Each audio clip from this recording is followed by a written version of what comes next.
আসলে আমার বাসা আর্থিক পরিস্থিতি অতটা ভালো ছিল না, তাই আমার বাবা আমার ছোট থেকে দাদার বাসায় রাখে। অভাবের সংসারে ৩ বছর বয়সেই ময়না আক্তারকে দাদির কাছে রেখে ঢাকায় গার্মেন্টসে চাকরি করতে চলে যান তার বাবা ও মা।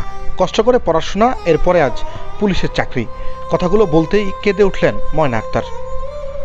আসলে আমি ছোট থেকে অনেক কষ্ট আসলে মানুষের দাদার বাসায় কষ্ট করে মানুষ যে আমরা এখানে আসার পিছনে মূল ভূমিকায় হচ্ছে আমার ফ্যামিলি, আমার চাচুরা, আমার দাদি অনেক কষ্ট করে আজকে এই জায়গায় আসছি। ময়না আক্তারের বাড়ি ঠাকুরগাঁয়ের বালিয়াডাঙ্গি উপজেলার বড় পলাশবাড়ি ইউনিয়নের বোবরা গ্রামে। আর ও ছোট থেকে মানুষ হচ্ছে বলতে কি, বাবা মা যখন ঢাকায় গার্মেন্টসে চাকরি করতো, 3 বছর বয়সে তো বাচ্চা নিয়ে চাকরি করা সম্ভব ছিল না, তখন দাদির বাসায় দিয়ে গেছিল। দাদি ছিল, দাদা ছিল না, যদিও মারা গেছিল। আমরা 2 চাচা ছিলাম, আমরা 2 চাচা তাকে মানুষ করছি, পড়ালেখা যত কিছু ছিল সব কিছু আমরা ব্যয় করছি এবং তাকে একটা ভালো জায়গায় নিয়ে যাওয়ার জন্য আমাদের চেষ্টা ছিল।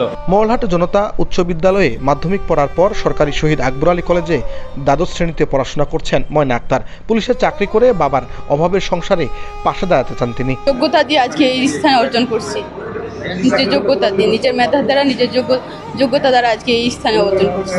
ইচ্ছা নিজেভাবে প্রতিষ্ঠিত বা পরিবারের পাশে দাঁড়াবো, যেহেতু তাদের জন্য আজকে আমি এখানে আসছি, আমি তাদের জন্য কিছু করতে চাই।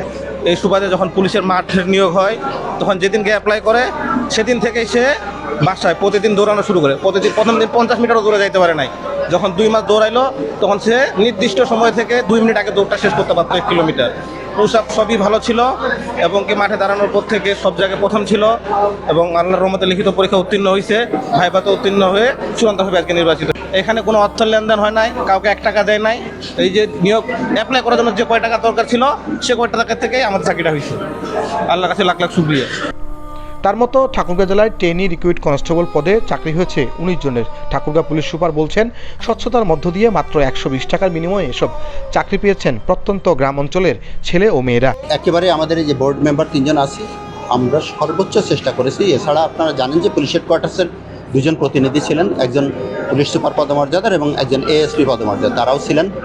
এবং এবারের কার্যক্রমটি আমি পুরাটাই আমাদের একদম ভিডিও করা আছে, মাঠ কার্যক্রম থেকে শুরু করে সমস্ত কার্যক্রম, ইভেন পরীক্ষার হল, আমাদের সমস্ত কিছু ভিডিও করা আছে। একদম স্বচ্ছতার মধ্য দিয়ে এই কার্যক্রমটি সম্পন্ন হয়েছে।